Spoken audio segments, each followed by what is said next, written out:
দেখুন বন্ধুরা, এই মহিলাটাকে, এনার হাতগুলি কিন্তু ছোট ছোট, কিন্তু তারপরেও সমস্ত কিছু কাজ সে পায়ে দাঁড়াতে করে নেয়।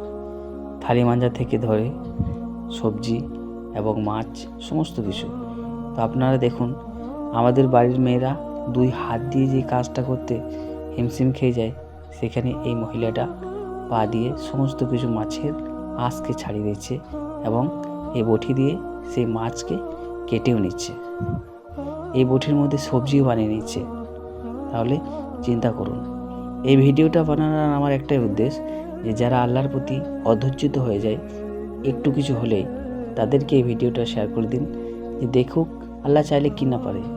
যার হাত নেই তাকে পায়ে দাঁড়া থেকে সমস্ত কিছু কাজ করে দিচ্ছে, তার কোনো অসুবিধাই হচ্ছে না পায়ে দাঁড়া থেকে কাজ করতে। তাই ভিডিওটা যদি আপনাদেরকে ভালো লেগে থাকে, অবশ্যই শেয়ার করবেন সেই মানুষটির কাছে যারা অল্পতেই ভেঙে পড়ে। ধন্যবাদ। আসসালামু আলাইকুম।